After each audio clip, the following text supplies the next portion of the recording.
पानं किंवा जे काही मुळे असतात त्या सर्वांची पावडर मी या ठिकाणी घेऊन या ठिकाणी आपल्यासमोर उभा राहिलेला आहे, बसलेला आहे.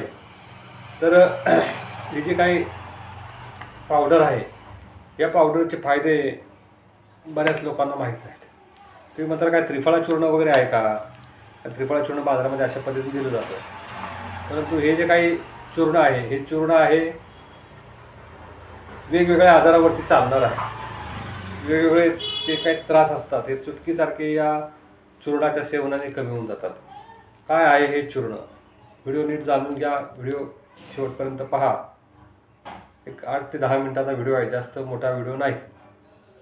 याचे फायदेसुद्धा मी तुम्हाला या व्हिडिओच्या माध्यमातून सांगत आहे. अतिशय मोलाची अशी ही वनस्पती आहे. लाख मोलाची म्हटलं तरी काय वावगी ठरणार नाही. ही वनस्पती लाख मोलाची आहे. काय आहे त्या वनस्पतीचे फायदे? त्याचा आपल्या शरीराला कशा पद्धतीने फायदा होतो याविषयीची माहिती मी तुम्हाला सांगणार आहे. ज्यांना झोपा लागत नाहीत त्यांच्यासाठी फायदेशीर आहे. ज्यांना वेगवेगळे त्वचा विकार असतात त्यांच्यासाठी या वनस्पतीचा फायदा होतो. ज्या माता भगिनींना मुलबाळ नाही, PCODचा त्रास आहे, अंड्यांची साईज वाढत नाही, अंडी फुटत नाही, त्या माता भगिनींसाठी या पावडरचा उपयोग होतो. जखमा होतात वेगवेगळ्या गुरांना किंवा वेगवेगळ्या माणसांना, तर जखमा बरी करण्यासाठी या पावडरचा वापर करता येईल. ज्या लोकांना पोट नीट साफ होत नाही, ज्या लोकांना झोप लागत नाही, ज्यांना असं वाटतं सतत आम्ही आजारी पडलो की काय, त्यांच्यासाठी ही पावडर मोलाची आहे. वारंवार इंजेक्शन घेतात बरीच लोक, वारंवार गोळ्या घेतात. त्यांना सतत वाटतं आम्ही आजारी आहे, परंतु आम्हाला कसला कुठल्याच औषधोपचारानं बरा होत नाही. तर त्यांच्यासाठी ही पावडर लाख मोलाची ठरत असते. ही पावडर आयुर्वेदातील चमत्कार आहे असं म्हटलं तर काय वावगं ठरणार नाही. एक एक करून सर्व काय सांगतो. व्हिडिओ बऱ्याच जणांपर्यंत शेअर करायला मात्र विसरू नका. देवाला आपण ज्या ज्या वनस्पती वाहतो त्या औषधी गुणांनी परिपूर्ण असतात, हे माझं वाक्य आपण सर्वांनी लक्षात घ्यावं. औषधी गुणधर्म त्या वनस्पतीमध्ये ठासून भरलेले असतात. काय असतात त्याचा औषधी गुणधर्म? काय नाव आहे ही वनस्पती? ही आपण देवाला वाहतो, देवादिकांना वाहण्याची ही वनस्पती आपण देवादिकांना वाहतो. वेगवेगळ्या ठिकाणी विशेषतः भगवान श्री शंकराचे क्षेत्र आहेत, त्या क्षेत्राच्या ठिकाणी ही वनस्पती मुबलक प्रमाणात मिळत असते. तर या वनस्पतीचं नाव सांगतो आणि या वनस्पतीचे फायदे सांगतो. फायदे नीट जाणून घ्या सर्व लोकांनी. या वनस्पतीचं नाव आहे दौना नावाची पावडर. जेजुरीचा खंडेराया किंवा शिखर शिंगणापूर किंवा ज्या ज्या ठिकाणी महादेवाचे क्षेत्र आहेत त्या ठिकाणी ही वनस्पती भरपूर प्रमाणात मिळत असते.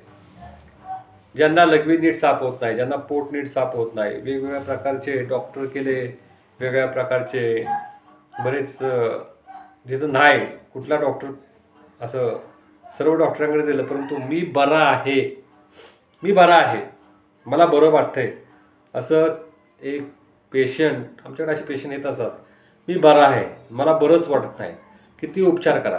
तर त्यांच्यासाठी ही पावडर मी पाव चमचा पावडर किंवा वयोमानाप्रमाणे अर्धा चमचा पावडर, पाव कप कोमट पाणी आणि अर्धा चमचा खडी साखरेतून सकाळ संध्याकाळ जर दिली तर त्यांच्या शरीरावरती असा एक इफेक्ट जाणवतो की त्यांना हातपाय दुखणं कमी होऊन जातं, त्यांच्या शरीरामध्ये तरतरी येते, त्यांच्या शरीरामध्ये असणारा थकवा, अशक्तपणा किंवा वेगवेगळे त्रास चुटकी अशी वाजवतो, तशा पद्धतीने हे आजार बरे होऊन जातात.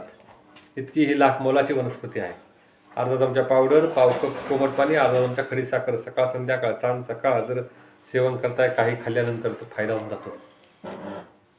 PCODचा त्रास आहे, मुलबाळ होत नाही, आजकाल बघा बऱ्याच माता भगिनींची समस्या आहे. माझ्याकडे खास मुलबाळ नाही यासाठी बऱ्याच माता भगिनी येत असतात, बरेच जे काही बंधू येत असतात आणि बंधूंना किंवा ज्या भावांना बरेच शुक्राणूचे प्रॉब्लेम असतात, स्पर्म काउंट मोटिलिटी वाढत नाही, स्पर्म काउंट इश्यू असतो, तर त्यांच्यासाठी ही वनस्पती लाख मोलाची आहे.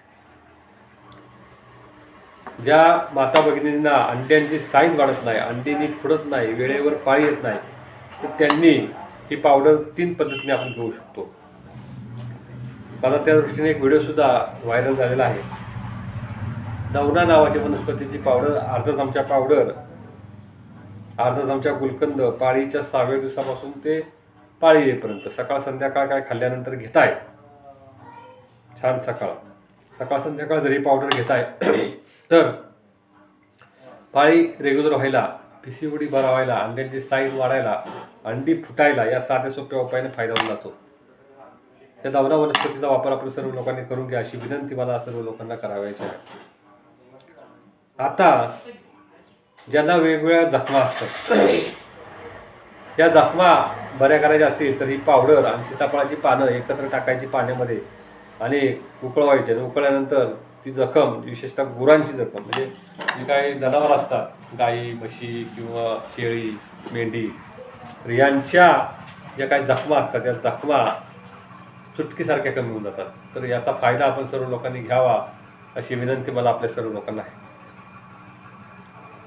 ही पावडर बऱ्याच लोकांना वाताचे त्रास असतात, वाताचे त्रास म्हणजे हातपाय दुखणी, हातपाय ठणका.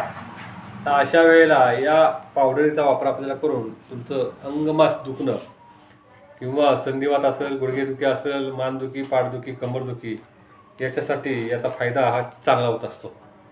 तर ती कशी घ्यायची सांगतो. माझ्या बऱ्याच रुग्णांना देतो. अर्धा चमचा पावडर, ही पावडर तुम्ही पाव कप कोमट पाण्यात जर दिली सकाळ संध्याकाळ तर फायदा होऊन जातो. ज्या माता भगिनींना वेगवेगळे त्रास असतात ते त्रास कमी करण्यासाठी याचा फायदा आपल्याला होत असतो. तर याचा फायदा आपण काय करून घ्यायचा ते तुम्हाला सांगतो.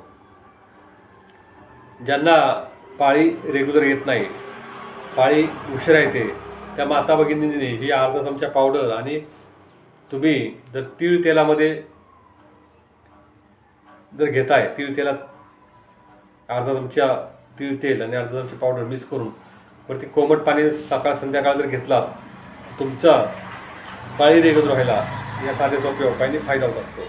तर साधा सिंपल उपाय सर्व लोकांनी करून घ्या अशी विनंती मला आपल्या सर्व लोकांना करायची आहे. अंगमास दुखलं, हातपाय दुखलं तर त्याच्यावरती सुद्धा याचा फायदा तुम्ही अशा पद्धतीने करून घेऊ शकता. बऱ्याच लोकांना वेगवेगळे त्रास असतात बघा. डोकं दुखतं, पित्तामुळे डोकं दुखतं, बऱ्याच कारणामुळे डोकं दुखतं. तर त्या लोकांनी किंवा वेगवेगळ्या प्रकारच्या खाजा असतात वेगवेगळ्या स्किनच्या, तर अशा वेळेला तुम्ही ही पावडर पाण्यात टाकून जर तिने आंघोळ केली तरी सुद्धा बऱ्याच जणांना फायदा होत असतो. तर ह्या पावडरचा फायदा आपण किती अभ्यासावा इतका कमी आहे. वेळेवर जेवण केलं, खानपान चांगलं केलं तर आपलं पोट चांगल्या पद्धतीने साफ राहतं. परंतु बरेच माणसांना कसं असतं, वेळेवर जेवण करता येत नाही. वेळेवर जेवण न केल्यामुळं बऱ्याच समस्या या होत असतात. ही गोष्ट काही आपल्याला सांगायची गरज नाही.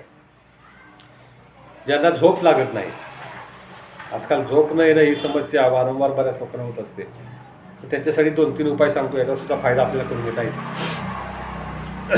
ज्यांना झोपा लागत नाही त्या सर्व वयोवृद्ध काय, तरुण काय, बऱ्याच लोकांना झोपा नीट लागत नाही, तर त्यांच्यासाठी एक फायदा होईल असा उपाय सांगतो.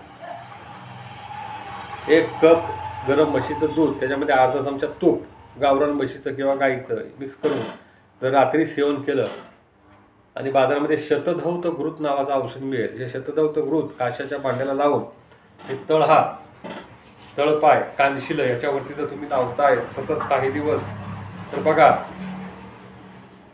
बऱ्याच लोकांना झोप न येणं यासाठी अतिशय उपयुक्त असा उपाय. आता एक शुगरसाठी उपाय सांगतो आणि हा व्हिडिओ या ठिकाणी थांबवतो. बऱ्याच जणांना शुगरचा त्रास असतो, अशा जणांना मी वेगवेगळे उपाय सांगत असतो. तर साधा सोपा उपाय सर्व लोकांना करता येईल असं सांगतोय या ठिकाणी, तो सर्व लोकांनी नीट जाणून घ्या. बेलपत्र म्हणजे भगवान श्री शंकराला आपण जे वाहतो बेल, हे अतिशय उपयुक्त असतं. Blood pressure, high blood pressure किंवा हाय ब्लड शुगर हे नॉर्मल करण्यासाठी याचा अतिशय चमत्कारिक पद्धतीने फायदा आपल्याला करून घेता येतो. तर कसा त्याचा फायदा करून घ्यायचा ते तुम्हाला सांगतो. ब्लड शुगर नॉर्मल करण्यासाठी 5 बेलाची पानं घ्यायची, 1 कप पाण्यात टाकायची. 1 कपाचा सकाळी उकळून गाळून अर्धा कप पिताय. ज्यांना मुळव्याध नसेल तर ते मेथीची दाणे सुद्धा टाकू शकतात.